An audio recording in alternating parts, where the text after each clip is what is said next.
Degree of dissociation के basis पर, ठीक है, क्लासिफिकेशन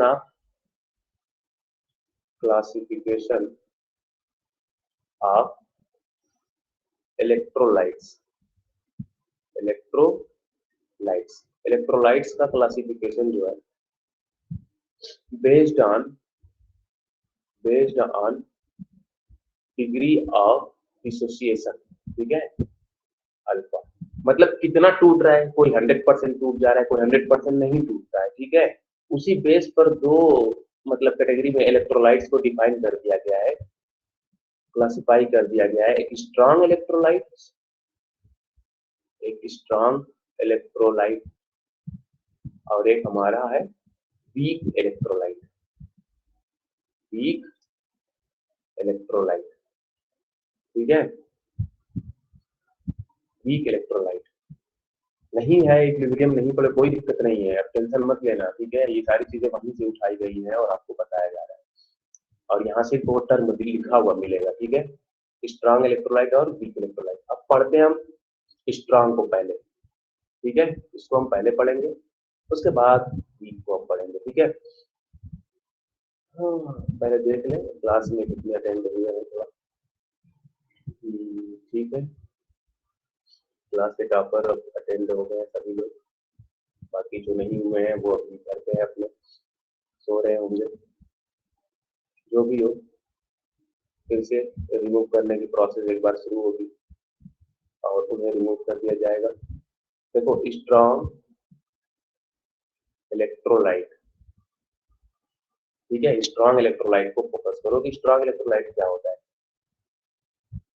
एक ऐसा इलेक्ट्रोलाइट, ठीक है, इलेक्ट्रोलाइट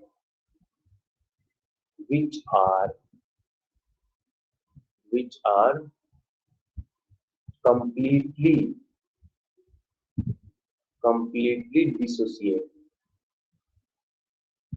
dissociate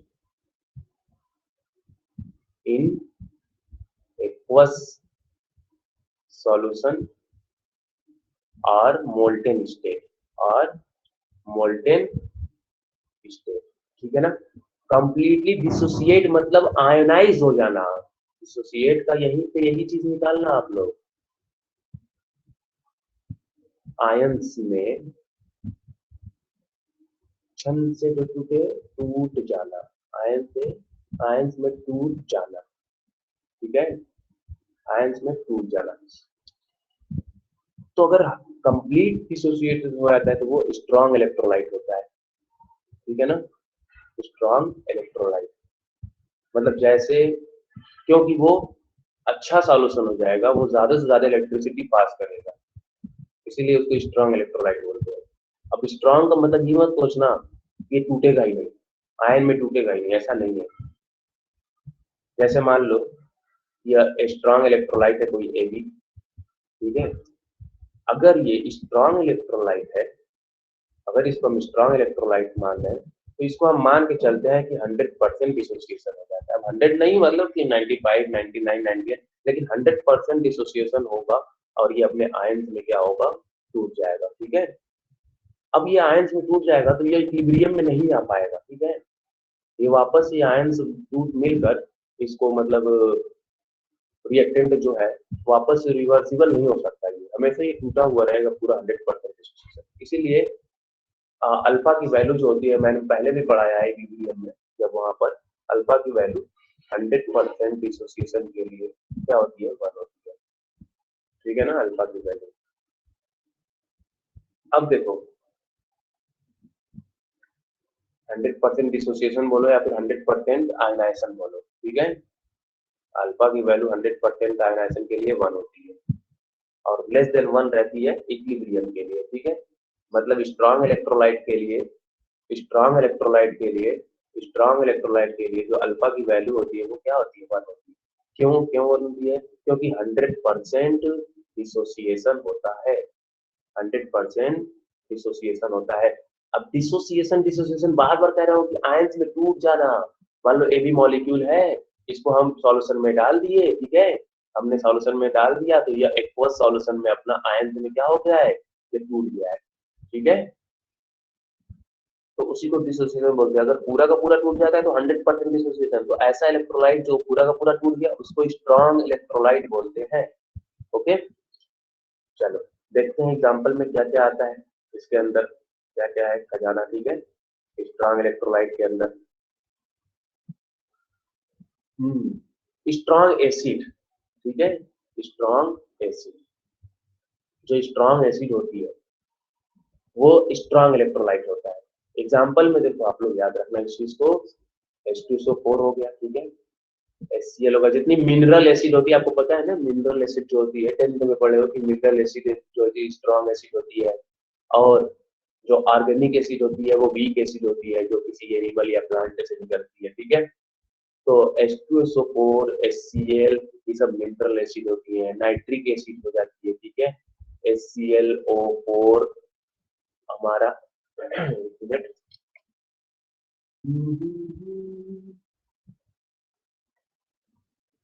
ये सारे जो जितने भी यहाँ पर हम देख रहे हैं ये सब स्ट्रॉन्ग एसिड है। ठीक है, अब देखो जो स्ट्रॉन्ग बेस होता है, आपको पता है ना, स्ट्रॉन्ग एसिड स्ट्रॉन्ग बेस जल्दी से अपने आयन दे देगा, जल्दी से हाइड्रोजन आयन दे देगा।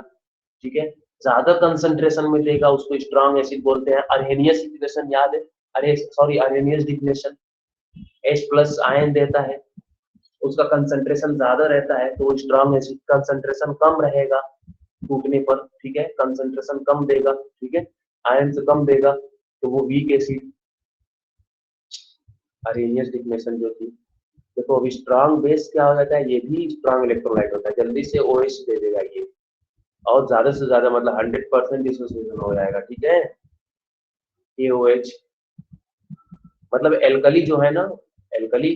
ठीक है, और alkaline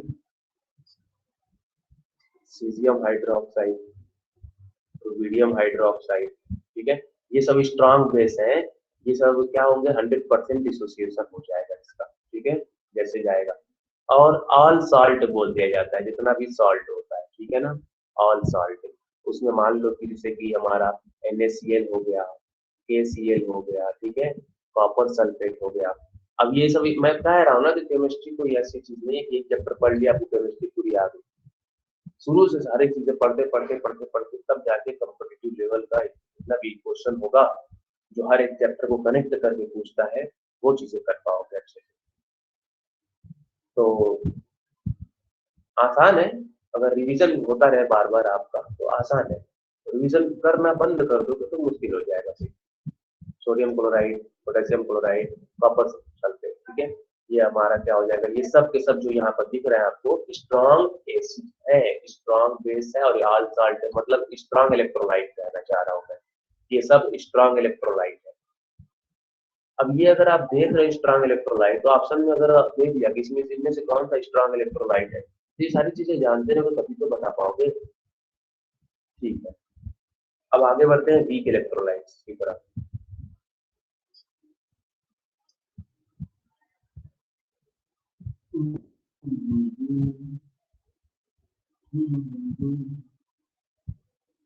weak electrolytes, week electrolytes. ठीक है, अब ऐसा नहीं कि जैसे वीक इलेक्ट्रोलाइट है, मान लो 100 मॉलिक्यूल गया तो उसमें 100% डिसोसिएशन नहीं होगा। ठीक है, 100 का 100 नहीं टूट जाएगा, कम टूटेगा, तो वीक इलेक्ट्रोलाइट्स होता है। तो कम हाइड्रोजन आयन देगा, अगर कोई वीक एसिड है तो वो कम हाइड्रोजन आयन देगा। अगर 100 मोल डाल दिए हैं तो उसमें मतलब 100 मॉलिक्यूल डाल दिए तो उसमें 100 मॉलिक्यूल हाइड्रोजन आयन नहीं दे देगा। ठीक है, कम से कम जो रहेगा वो हाइड्रोजन आयन देगा, तो उसको वीक इलेक्ट्रोलाइट्स। तो समझ में आ गया ना आपको? एग्जांपल देख लेते हैं यहाँ से।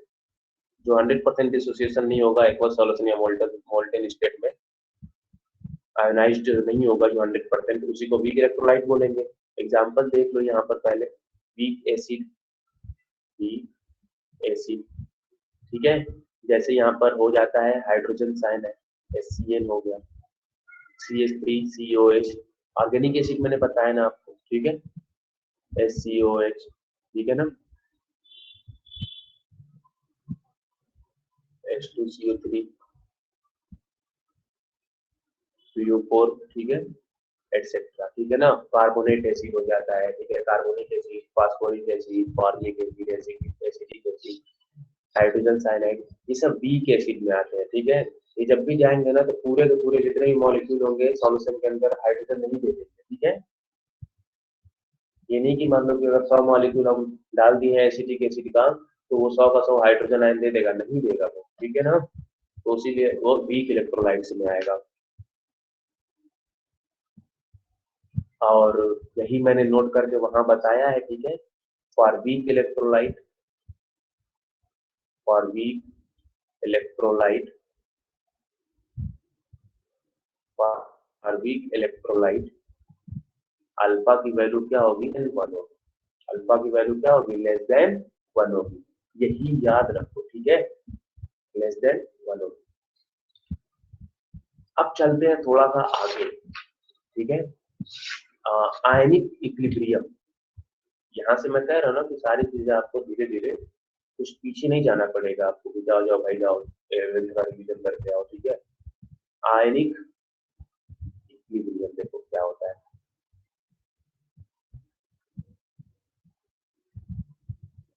आयनिक इक्विलिब्रियम क्या होता है, अगर मान लो कोई कंपाउंड है, ठीक है, उसको एक्वस सॉल्यूशन में डाले हैं, ठीक है,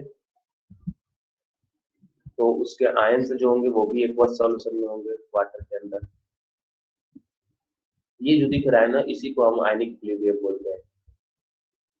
मतलब ये अनआयनाइज्ड मॉलिक्यूल के बीच में है और आयनाइज्ड मॉलिक्यूल के बीच में, ठीक है। आयंस के बीच में और अनआयनाइज्ड के बीच में जो इक्विलिब्रियम है, मतलब जितना टूट रहा है उतना ही बन जा रहा है वापस, इसी को ना बोलते हैं इक्विलिब्रियम। अगर मान लो जैसे कि टूट रहा है, हमने डाल दिया मान लो इसको इसमें स्पीकर में, वो डालते ही पहले टूट रहा है टूट रहा है टूट रहा है, फिर एक कंडीशन ऐसी आ गई कि टूट भी रहा है बन भी रहा है। मान लो 5 मॉलिक्यूल उसका डिसोसिएट हो रहा है, ठीक है, उसके बाद फिर 5 उसका प्रेसिपिटेट हो जा रहा है, वापस से बन जा रहा है एबी। तो 5 मॉलिक्यूल टूट भी रहा है, 5 मॉलिक्यूल एबी एबी का भी बन जा रहा है, उसी को तो इक्विलिब्रियम बोलते हैं। बताया हूँ ना मैं, सॉल्यूशन चैप्टर में भी बताया, एक्स्ट्रा लेक्चर जो इक्विलिब्रियम था उसमें बताया हूँ, बस यहाँ पर मैं रिकॉल कर रहा हूँ इसे। तो यह क्या होता है, वीक इलेक्ट्रोलाइट्स के बीच में ही होता है। अगर कोई वीक इलेक्ट्रोलाइट है, ठीक है, तो जब टूटता है फिर उसके बाद एक ऐसी कंडीशन आती है कि वो बनने भी लगता है वापस से, तो जितना मॉलिक्यूल टूट रहा है उतना ही मॉलिक्यूल बनने लगा, ठीक है। उसी को बोलते हैं ionic equilibrium. Ionised molecule, ionised ions के बीच में, ठीक है, और अनआयनाइज्ड मॉलिक्यूल के बीच में इक्विलिब्रियम जो रहता है उसी को हम बोलते हैं आयनिक इक्विलिब्रियम, जो कि क्लास 11th में केमिकल इक्विलिब्रियम के अंदर एक आयनिक इक्विलिब्रियम एक टॉपिक है, ठीक है, वही चीज है। अब वहां नहीं जाना है आपको, ठीक है ना। अब इसको हम कैसे लिखते हैं, इक्विलिब्रियम कांस्टेंट कैसे लिखते हैं, आपको पता है, जो प्रोडक्ट का कंसंट्रेशन होता है, ठीक है, और जो रिएक्टेंट का कंसंट्रेशन होता है उसको हम लिखते हैं इक्विलिब्रियम कांस्टेंट, ठीक है ना। Concentration of product upon concentration of reactant, ठीक है। अब यहाँ पर जितने भी पावर रहेंगे, ठीक है ना, जितना भी कोफिशिएंट रहेगा वो पावर में चला जाता है, ठीक है, जितना भी यहाँ पर कोफिशिएंट रहेगा वो पावर में चला जाएगा यहाँ पर, ठीक है ना। ये चीजें मैं बता रखा हूँ पहले। अब देखो ये जो के के है, इसको इसको बोलते हैं इक्विलिब्रियम कांस्टेंट, ठीक है ना। इसको क्या बोलते हैं, इक्विलिब्रियम कांस्टेंट। देखो के को समझो आप पहले, जो के है ना यही है हमारा, इसको पहले तो बोल देते हैं हम कि ये इक्विलिब्रियम कांस्टेंट है, ठीक है। अब ये डिसोसिएट हुआ है तो इसको डिसोसिएशन कांस्टेंट भी बोल सकते हैं, क्या बोलते हैं, डिसोसिएशन कांस्टेंट, डिसोसिएशन कांस्टेंट। अगर हमको बोले किसी क्वेश्चन में डिसोसिएशन कांस्टेंट कैलकुलेट करने, तो हमको मतलब के की वैल्यू कैलकुलेट करना है, ठीक है ना। डिसोसिएशन कांस्टेंट जो कि आपका सॉल्यूशन में एग्जांपल सॉल्व क्वेश्चन है, लास्ट क्वेश्चन है आपके एनसीईआरटी पेज पे, ठीक है, जहाँ पे सॉल्यूशन चैप्टर खत्म हुआ है, उसमें एक क्वेश्चन में पूछा है डिसोसिएशन कांस्टेंट क्या होगा, इसका क्वेश्चन को आगे प्रोसीड करके पूछा है डिसोसिएशन कांस्टेंट क्या होगा, मतलब के की वैल्यू पूछी है। ये पढ़ाता चला जाऊंगा, अभी आप वो वाला क्वेश्चन सॉल्व कर रहे हो जाकर खुद से। डिसोसिएशन कांस्टेंट, इसको आयोनाइजेशन कांस्टेंट भी बोलते हैं, आयोनाइजेशन कांस्टेंट भी बोलते हैं, ठीक है। अब अगर वही मान लो कि अगर अगर एसिड है तो उसको के लिख देते हैं, एसिड मतलब ए फॉर एसिड। अगर वो बेस है तो उसको के भी लिख देते हैं, ठीक है। तो के क्या है, यह वीक एसिड के लिए आयोनाइजेशन कांस्टेंट है, वीक एसिड के लिए। अब के भी क्या है, वीक बेस के लिए है, क्योंकि स्ट्रॉन्ग के लिए ये चीजें अप्लाई नहीं होती है, ठीक है ना। स्ट्रॉन्ग के लिए के की वैल्यू अप्लाई नहीं होती है, ठीक है। वीक एसिड और वीक बेस हो जाता है, तो जनरली हम के लिख देते हैं डिसोसिएशन कांस्टेंट, ठीक है। के की वैल्यू कैलकुलेट करना, तो के की वैल्यू कैलकुलेट कैसे होगी, कंसंट्रेशन यहाँ पे रख देंगे, जितना कंसंट्रेशन ये ब्रैकेट में फेरते हैं ना, इसको कंसंट्रेशन बोलते हैं। मान लो मोल पर लीटर, ठीक है ना, मोल पर लीटर, ठीक है, मोलरिटी। तो सबकी यहाँ पे रख देंगे, हमको के की वैल्यू फाइंड कर लेंगे, ठीक है। और भी तरीके आगे बता रहा हूँ मैं कैसे फाइंड करना है आपको। देखो मान लो कि वीक एसिड के लिए अब लिखने का तरीका मैं बता रहा हूँ, ठीक है। के की वैल्यू कैसे आपको फाइंड करना है। मान लो वीक एसिड है, ठीक है, या वीक बेस होगा तो के की जगह बस के भी हो जाएगा। वीक एसिड के लिए डिसोसिएशन कांस्टेंट क्या होगा, डिसोसिएशन कांस्टेंट मतलब के, ठीक है, क्या होगा, ठीक है ना, क्या होगा, वैल्यू क्या होगी। मान लो वीक एसिड है कोई CH3COOH, ये वीक एसिड है, ठीक है। अब ये टूट जाएगा हमारा CH3COO में निगेटिव और H पॉजिटिव में, ऐसे ही टूटता है, ठीक है ना। ये ऐसे ही टूटता है, इसको याद रखना, H प्लस बाहर हो जाता है और CH3COO निगेटिव यह अलग रहता है, एनायन और कैटायन। अब इनिशियल मान लो शुरुआत में इनिशियल कंसंट्रेशन, अभी डिसोसिएशन नहीं हुआ था, ठीक है, इसका कंसंट्रेशन क्या था, मान लो C है, इसका कंसंट्रेशन 0 है, ठीक है, ठीक है ना। अब इक्विलिब्रियम, एट इक्विलिब्रियम, ठीक है ना, एट इक्विलिब्रियम, मान लो कि अल्फा क्या होता है, किसका मैसेज आ गया, वीडियो नहीं दिख रहा है सभी को, जल्दी बोलो, सभी को दिख रहा है सर, दिख रहा है सर। ठीक है, चलो कोई बात नहीं, जिसको नहीं दिख रहा है वो अपना सही करे, ठीक है। तो एट इक्विलिब्रियम, इक्विलिब्रियम पे क्या होगा, मान लो आपको पता है ना कि अल्फा मोल डिसोसिएट हो गए, तो अल्फा अगर मान लो कि अगर 100 है, ठीक है, 100 एसिटिक एसिड है, इसमें से 10 डिसोसिएट हो गए, तो 10 ये आयन बनेगा, 10 ये आयन बनेगा, ठीक है ना। मान लो एसिटिक एसिड का 10 मॉलिक्यूल डिसोसिएट हुआ, तो 10 निगेटिव बनेगा, 10 पॉजिटिव बनेगा। उसी तरह यहाँ से है इक्विलिब्रियम पे, मान लो कि इसमें से सी था, ठीक है, इसमें से कंसंट्रेशन अल्फा कंसंट्रेशन जो था टूट गया, तो जितना टूटा उतना ही बनेगा, ठीक है। सी अल्फा और सी अल्फा बन गया हमारा, ये इसमें से सी अल्फा टूट गया और सी अल्फा क्या हो गया, बन गया। कंसंट्रेशन के टर्म में लिख रहे हैं, मोल के टर्म में मैंने बता रखा है सॉल्यूशन चैप्टर में, ऐसा ही लिख कर बताया गया है, ठीक है।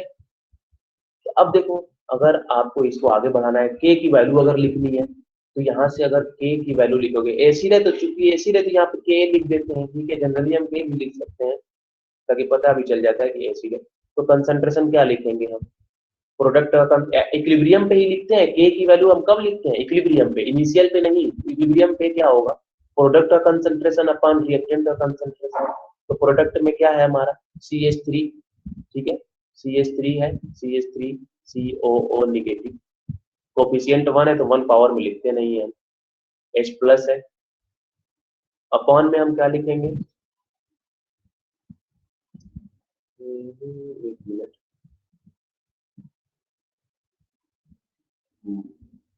चलो यहाँ लिख देंगे हम CH3 प्रोडक्ट वाला CH3COOH, ठीक है, दूसरे पेज पे लिखते हैं अभी हम इसको, ठीक है ना। चलो तो के की वैल्यू आप लिखना सीख गए यहाँ से, ठीक है।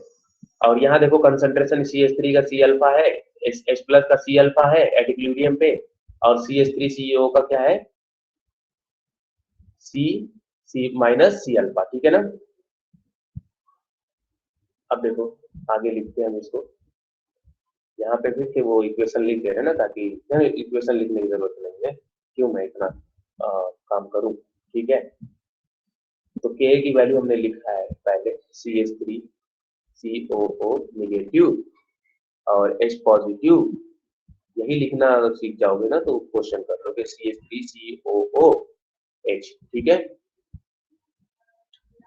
अब देखो यहाँ से इसका C अल्फा है कंसंट्रेशन। ठीक है, अब कंसंट्रेशन लिख दिए ना तो ब्रैकेट लगाने की जरूरत नहीं है।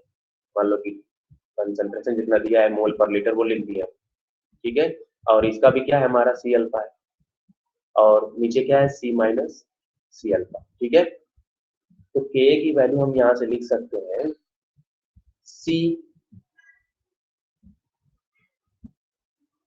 स्क्वायर अल्फा स्क्वायर लिख सकते हैं, और नीचे हम क्या कॉमन ले सकते हैं, C कॉमन लिख सकते हैं और यहाँ पर 1 माइनस अल्फा लिख सकते हैं। ठीक है, अब C से ये स्क्वायर खत्म हो गया तो ये क्या हो गया हमारा C alpha square upon 1 minus alpha.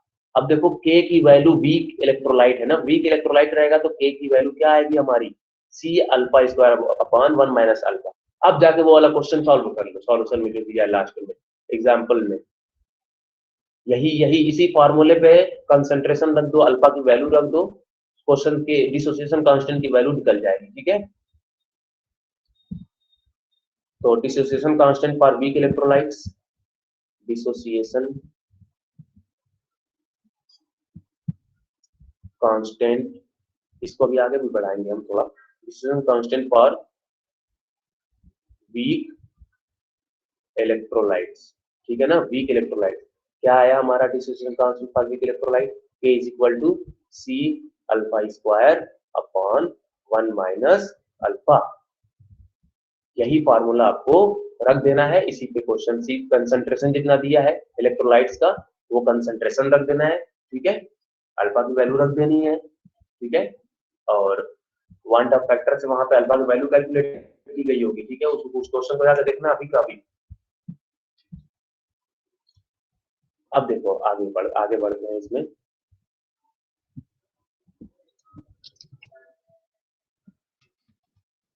YouTube पे भी मिल जाएगा। ठीक है, उस वहां पर भी जिसका जो डाउट रहेगा वहां से देख लेगा। अब देखो नोट करके देखो जरा, नोट करके जरा देखो, सुनो मेरी बात। अगर हम डाइल्यूशन करते हैं, मतलब डाइल्यूशन मतलब पानी मिलाते हैं वीक इलेक्ट्रोलाइट में, देखो पानी क्या होता है ना, अपने आप में आयंस में नहीं रहता है। ठीक है, उसका आयनाइजेशन वाटर के बारे में भी एक कहानी है, पढ़ेंगे हम वो भी। लेकिन जब उसमें कोई चीज मतलब इलेक्ट्रोलाइट है तो फिर उसमें वाटर और मिला रहे हैं ना, तो वो जो इलेक्ट्रोलाइट है और ज्यादा टूटेगा वो। तो डाइल्यूशन हम बढ़ाएंगे, पानी डालेंगे तो अल्फा की वैल्यू क्या होगी, बढ़ेगी। तो जो कंसंट्रेशन रहा होगा सॉल्यूट का, वो कंसंट्रेशन क्या होगा, सॉल्यूट का कंसंट्रेशन है ये, वो क्या होगा, कम होगा। ठीक है, मान लो AB था हमारा ज्यादा, अब जैसे से हम उसमें वाटर ऐड करते चले गए, वाटर ऐड करते चले गए, तो वो तो A प्लस और B माइनस में होता चला गया। ठीक है, जैसे जैसे डाइल्यूशन बढ़ा रहे हैं वो आयोनाइजेशन बढ़ रहा है उसका, मतलब आयोनाइजेशन बढ़ रहा है मतलब डिसोसिएशन बढ़ रहा है। मतलब 100 में 2 टूटा था, अब पानी और मिला दिए तो 10 तोड़ दिया, वाटर में उसको और तोड़ दिया। आप लोग खुद ऐसे सोच भी सकते हो, मान लो कोई चीज है उसमें नहीं घुल रही है, और ज्यादा पानी मिला दिए, फिर चलाने लगे उसको, घुलने लगी, और पानी मिला दिए, फिर चलाने लगे उसको, घुलने लगी। ठीक है, तो वही क्या है, उसका डिसोसिएशन होना, टूट रहा है, मतलब आयोनाइजेशन हो रहा है, तो अल्फा की वैल्यू हो रही है, तो कंसंट्रेशन घट रहा है। ठीक है, ये आप अभी इस फार्मूले से भी देख सकते हो, तो वही मैं अभी बताया हूँ ना, इसको बस नोट करो ऐसे। अब देखो और एक चीज है, अगर हम पानी मिलाते चले गए, एट ये सब ना टर्म है जो आपके क्वेश्चन में आते हैं, एट इनफाइनाइट डाइल्यूशन, पानी हम मिलाते चले गए। ठीक है ना, तो पानी मिलाते चले गए, मान लो कि आपको पता है कोई चीज है टूट नहीं रही है, पानी मिलाते चले गए, मिलाते चले गए, मिलाते चले गए, सब टूट जाएगा। अगर बाढ़ आ गई तो पूरा पूरा घर गिर जाता है कि नहीं, थोड़ा सा बारिश हुई तो घर रहता है अपना, अगर बाढ़ आ जाती है तो पूरे पूरे घर बिल्डिंग ही खत्म हो जाती है। तो इसका मतलब जैसे जैसे हम पानी मिला रहे हैं वो टूटने की क्षमता जो हो रही है वो बढ़ जा रही है, मतलब जितना था सब टूट गया। तो अल्फा की वैल्यू क्या हो जाएगी, 100%, मतलब 100% टूट गया। इनफाइनाइट डाइल्यूशन मतलब बहुत पानी मिला दिए, तो अल्फा की वैल्यू 100% है, मतलब कि अल्फा की वैल्यू 1 हो जाती है। तो अगर वीक इलेक्ट्रोलाइट भी है, तो अगर इनफाइनाइट डाइल्यूशन हम कर रहे हैं वीक इलेक्ट्रोलाइट का, तो उसके लिए अल्फा की वैल्यू क्या होती है, 1 हो जाती है। ठीक है, अब आगे थोड़ा बढ़ाते हैं।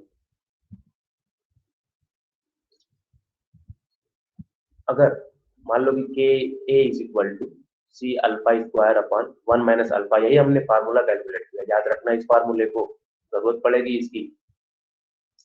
अगर मान लो डिसोसिएशन बहुत कम हुआ है, इफ अल्फा आगे बढ़ा रहे हैं ना यहाँ से हम दूसरा, ठीक है, अगर अल्फा की वैल्यू डिसोसिएशन बहुत कम हुआ है, बहुत कम हुआ है, बहुत कम हुआ है, 1 से काफी कम हुआ है, मान लो कि डिसोसिएशन जो होता है वो 0.005 इतना ही मतलब अल्फा की वैल्यू आ रही है हमारी। तो ये बताओ, तो अल्फा की वैल्यू अगर हम 1 के सामने रखेंगे तो वो तो निगलेक्ट कर दिया जाएगा। If alpha is less than 1, बहुत कम होती है 1 से, तो हम 1 माइनस अल्फा की जगह सिर्फ 1 ही लिख सकते हैं ना। अब 1 के सामने इसकी क्या औकात है, 1 के सामने 0.005 की क्या औकात है, तो इसलिए इसको नेग्लेक्ट कर देते हैं। तो ये 1 माइनस अल्फा की जगह क्या हो जाता है, 1।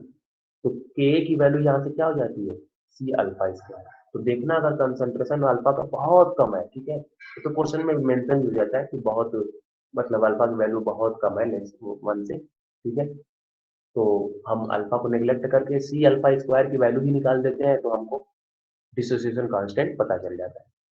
ठीक है, वो ऑब्जेक्टिव क्वेश्चन में आंसर के ऊपर डिपेंड करता है, आंसर किस फॉर्म में दिया है। अब यहाँ से देखो alpha square is equal to क्या हो जाता है, के अपॉन सी। ठीक है, अब यहीं से देखो अगर ये वैल्यू कंसंट्रेशन बढ़ रहा है तो अल्फा की वैल्यू घटेगी, अगर कंसंट्रेशन कम हुआ तो अल्फा की वैल्यू क्या होगी, बढ़ेगी।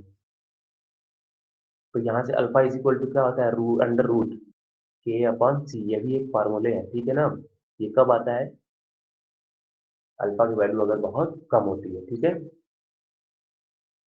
तो देखो कंसंट्रेशन घटता है कब, मान लो एबी का कंसंट्रेशन कब कम हो रहा था, जब हम पानी मिला रहे हैं, तो पानी मिलाने पर पी की वैल्यू क्या होती है, कम होती है। जितना एबी था, मान लो वाटर मिलाने पर, देखो वही चीजें नोट जो मैं लिखवाया था ना, इसी फार्मूले से आता है वो सब। मान लो के की वैल्यू हमारी क्या आ गई है, अल्फा की वैल्यू क्या आ गई है, alpha is equal to under root के अपॉन सी। अब यहाँ पे बेस रहेगा तो बेस लिख सकते हैं, वीक इलेक्ट्रोलाइट के लिए यहाँ पे के है ना, ये dissociation constant for weak electrolyte. तो क्या है हमारा, dissociation constant for weak electrolyte, for weak electrolyte, ठीक है। अब हम अगर डाइल्यूशन कर रहे हैं, पानी मिला रहे हैं, डाइल्यूशन इंक्रीज कर रहे हैं, तो ए बी क्या हो रहा है, ए बी का जो कंसंट्रेशन है वो क्या होगा, घटेगा। तो ये जब वैल्यू घटेगी तो अल्फा की वैल्यू बढ़ेगी। तो वही मैंने बताया था अभी कि जब डाइल्यूशन बढ़ाएंगे हम, ठीक है, तो अल्फा की वैल्यू क्या होगी, बढ़ेगी, और कंसंट्रेशन क्या होगा, कम होगा सॉल्यूट का। समझ में आ गया। चलो आज के लिए इतना ही लेक्चर, ठीक है। तो के हम लिख रहे हैं, वो चाहे के बी के लिए लिखे, चाहे के वी लिखे, यहाँ पर के लिखे, बेस लिखे, ये वीक इलेक्ट्रोलाइट के लिए के है, ठीक है, ओवरऑल। तो आपको जो याद रखना है, dissociation constant for weak electrolyte, dissociation constant for weak electrolyte, वो याद रखना है C alpha square upon 1 minus alpha. अब अल्फा की वैल्यू बहुत कम रहती है तो हम 1 माइनस अल्फा की जगह 1 करते हैं। आपको 11th में बुक उठाने की जरूरत नहीं है, 12th के क्वेश्चन लग जाएंगे सारे। और अल्फा की वैल्यू हमने क्या निकाला, अंडर रूट के अपॉन सी। अब ये एसिड रहेगा तो ए लिख देंगे, बेस रहेगा तो बी लिख देंगे यहाँ पर। तो ये हमारा फॉर्मूला यहाँ पे आ गया। ओके, चलो आज के लिए इतना ही। अब किसी को डाउट है तो वो फटाफट अपना डाउट क्लियर कर ले, जितना आज पढ़ाया इसमें अगर डाउट है तो।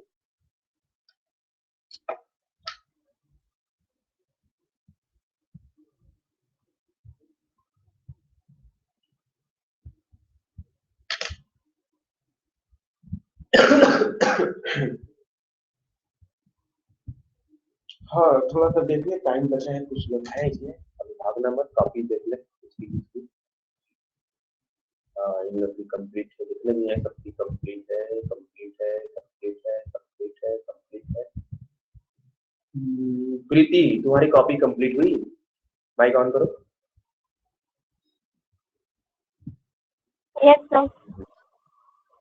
ओके, अंजलि यादव, अर्चना यार, अर्चना तुम्हारी कॉपी कंप्लीट हुई? अर्चना माइक ऑन करो।